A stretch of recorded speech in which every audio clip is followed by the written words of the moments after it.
Hi, and welcome to me, Valentine-Miller, on the Valentine-Miller Show on PRZ 109.2 FM. And welcome to May.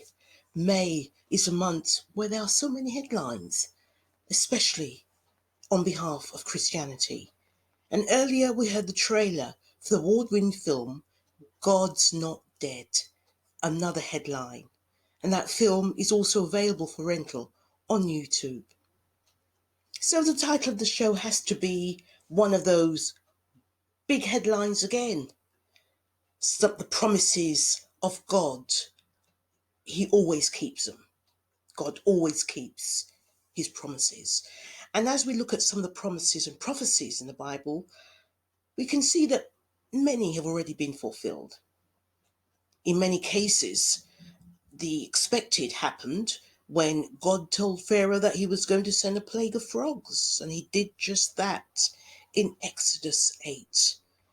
And when he told David that his son would build a temple, Solomon was born and he built it in 2 Samuel 7, 1 to 17. And that can be found again in 1 Kings 5 to 8.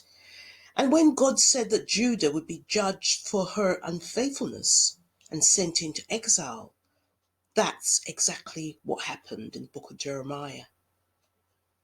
Jesus said the temple would be destroyed with not one brick left. And in AD 70 it was totally demolished, as in the account of Matthew 24:2. But God sometimes fulfills his promises in a way that we could never have imagined. At times, it seems that the Lord has used methods we could easily understand. He sent his people into battle with a promise of victory, and he gave them strength and strategy to overcome their enemies. On other occasions, he did the unexpected. He defeated Pharaoh's army as they pursued the escaping Israelites in Exodus 14. He caused the walls of Jericho to collapse, and the angel of the Lord destroyed 185,000 Assyrians, as in 2 Kings. God can fulfill his promises in unexpected and supernatural ways. Sometimes we have a hard time recognizing how God has fulfilled a promise or imagine how he will fulfill it.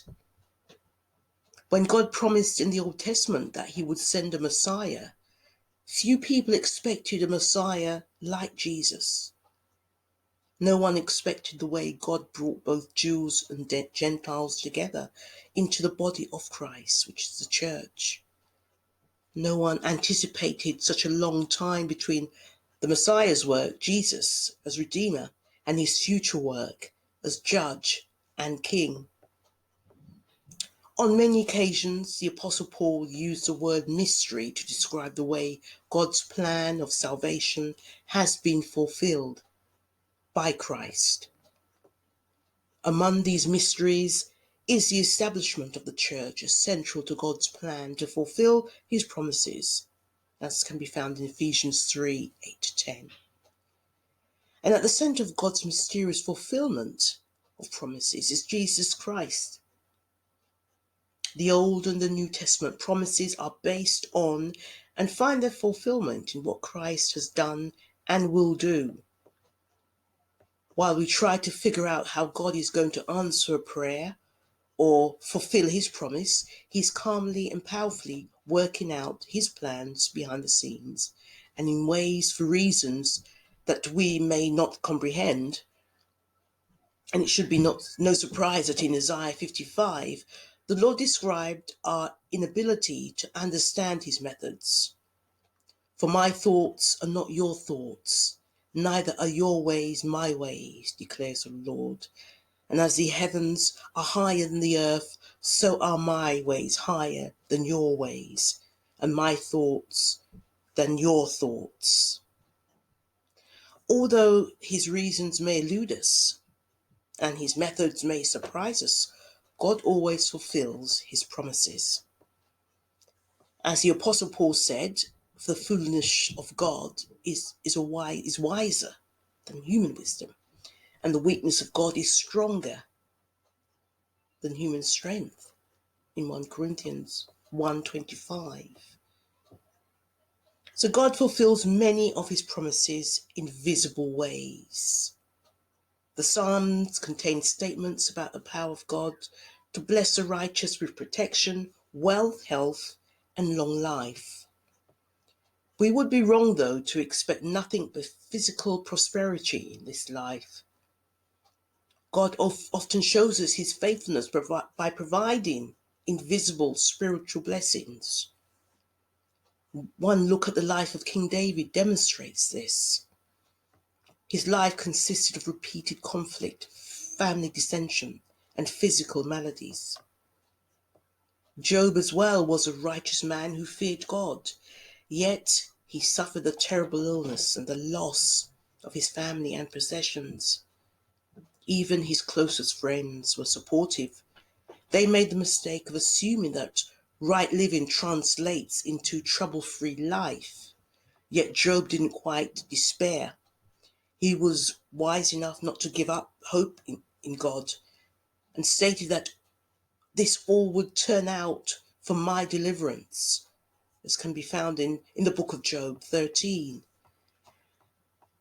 The Apostle Paul went through all types of good and bad experiences, yet he found that in all of his life he would be content because God gave him strength. To him, God's faithfulness, a spiritual blessing, was far greater than anything he could possess on earth. Some promises may be fulfilled in part because only a portion of the conditions have been met, or the promises may be fulfilled in stages according to God's plan. For example, the Lord told the Israelites coming out of Egypt that he would drive out the nations before them and give them the promised land.